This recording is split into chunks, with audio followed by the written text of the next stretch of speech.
अव्यय व उसके भेद।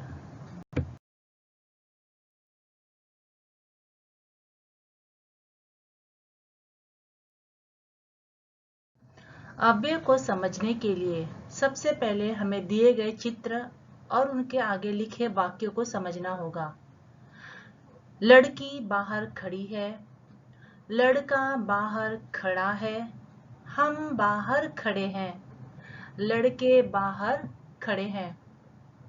यहाँ पर देखेंगे रेखांकित शब्द अपरिवर्तनशील है। जो शब्द रेखांकित किया है उनमें कोई बदलाव नहीं हुआ है, अतः वे अव्यय कहलाते हैं। लड़की बाहर खड़ी है। लड़की यह शब्द स्त्रीलिंग है और इस स्त्रीलिंग के अनुसार क्रिया भी स्त्रीलिंग में हो गई है, खड़ी है। उसी प्रकार दूसरा वाक्य है लड़का बाहर खड़ा है। लड़का यह पुल्लिंग है और पुल्लिंग के अनुसार क्रिया हो गई है खड़ा। उसी प्रकार हम बाहर खड़े हैं। हम यह अनेक वचन है और उसके अनुसार क्रिया हो गया है खड़े हैं। उसी प्रकार लड़के यह भी बहुवचन का शब्द है और उसके अनुसार क्रिया हो गई है खड़े हैं। यहाँ पर संज्ञा और सर्वनाम यह जो है लिंग वचन के अनुसार बदलते गए हैं और उसके अनुसार क्रिया भी परिवर्तित होती गई है, लेकिन अव्यय शब्द ज्यों का त्यों ही है। इसमें कोई बदलाव नहीं आया है, यह अपरिवर्तनशील है, इसीलिए इसे अव्यय कहा जाता है।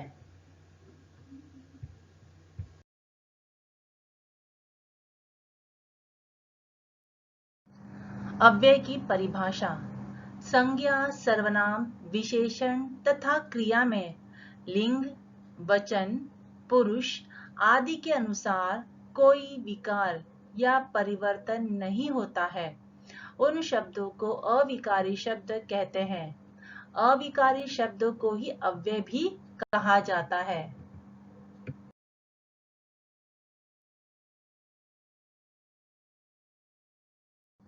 अव्यय के 4 भेद हैं। पहला है क्रिया विशेषण अव्यय, दूसरा है संबंध सूचक अव्यय, तीसरा है विस्मयादि बोधक अव्यय और चौथा दिया है समुच्चय बोधक अव्यय।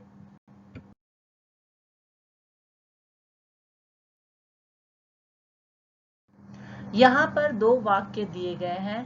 पहला वाक्य है रमा धीरे चलती है, दूसरा है गीता आगे की कतार में बैठी है।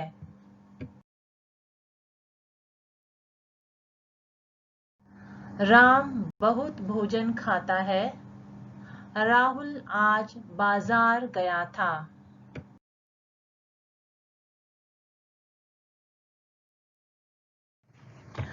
रमा धीरे चलती है, गीता आगे की कतार में बैठी है, राम बहुत भोजन खाता है, राहुल आज बाजार गया था।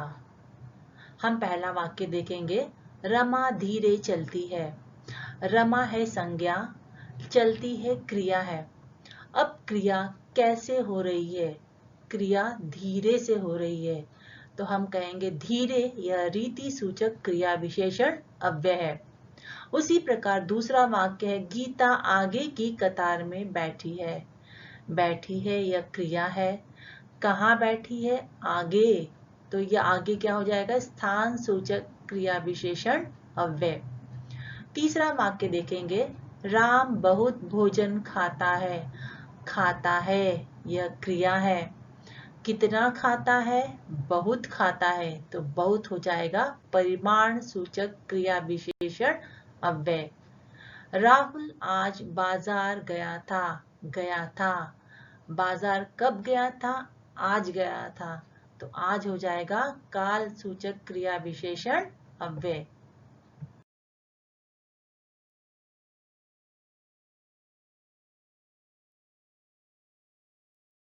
क्रिया विशेषण अव्यय की परिभाषा।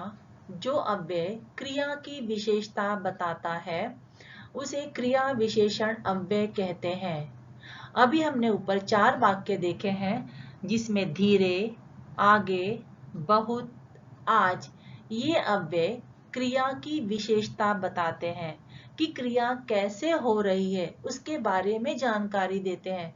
तो ये अव्यय शब्द कहलाते हैं क्रिया विशेषण अव्यय। सूचना देखेंगे।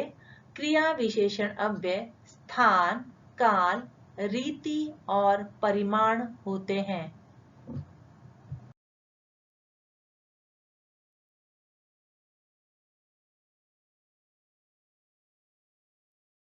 क्रिया विशेषण के भेद। क्रिया विशेषण के 4 भेद हैं। क स्थान सूचक क्रिया विशेषण, ख काल सूचक क्रिया विशेषण, ग रीति सूचक क्रिया विशेषण, घ परिमाण सूचक क्रिया विशेषण।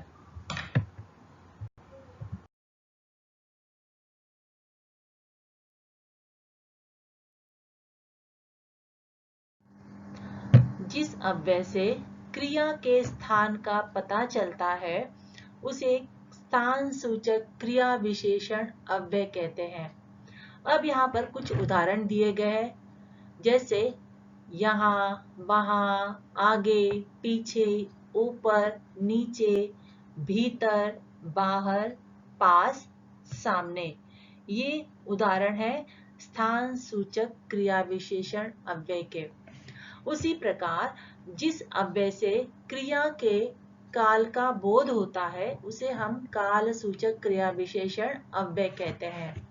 उदाहरण जैसे शब्द दिए हैं कल, आज, परसों, आजकल, प्रतिदिन, हमेशा, अक्सर, दिन भर, सवेरे, अभी। ये सारे शब्द जो हैं काल सूचक क्रिया विशेषण अव्यय के उदाहरण दिए गए हैं। उसी प्रकार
रीति सूचक क्रिया विशेषण के उदाहरण है एकाएक, लगातार, एकदम, अचानक, जैसे, शायद, सचमुच, सहसा, नहीं, ठीक। उसी प्रकार परिमाण सूचक क्रिया विशेषण के उदाहरण है बहुत, ज्यादा, अधिक, बड़ा, भारी, काफी, कम, थोड़ा, इतना, उतना, जितना।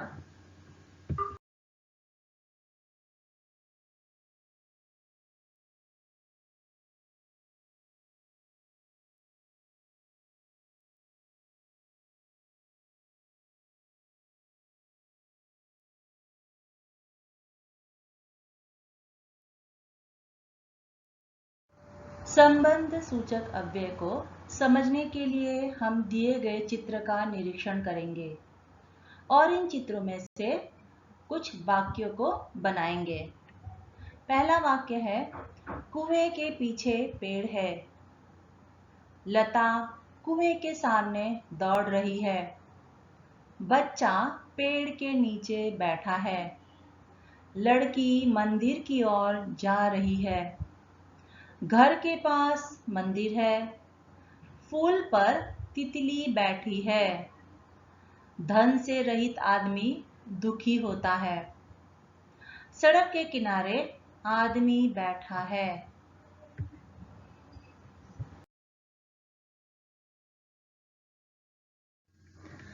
इन वाक्यों में रेखांकित शब्द देखेंगे, जैसे के पीछे, के सामने, के नीचे, की ओर, के पास, पर, से रहित, के किनारे।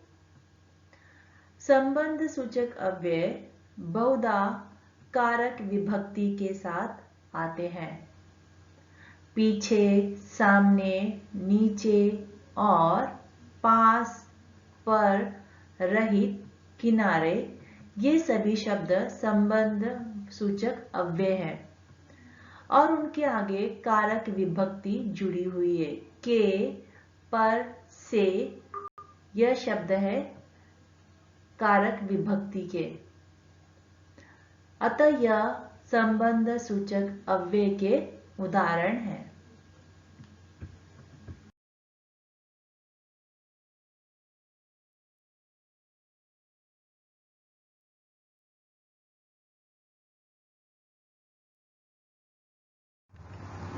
संबंध सूचक अव्यय, अब इसकी परिभाषा है, जो अव्यय संज्ञा या सर्वनाम के बाद आकर उसका संबंध वाक्य के किसी दूसरे शब्द के साथ सूचित करता है, उसे संबंध सूचक अव्यय कहते हैं। सूचना देखेंगे। संबंध सूचक अव्यय का प्रयोग बहुधा कारक विभक्ति के साथ होता है। अब कारक विभक्ति क्या है बच्चों? जैसे दिया है के, की, से, री, रे। इन अक्षरों के बाद जो शब्द आता है वह संबंध सूचक अव्यय कहलाता है।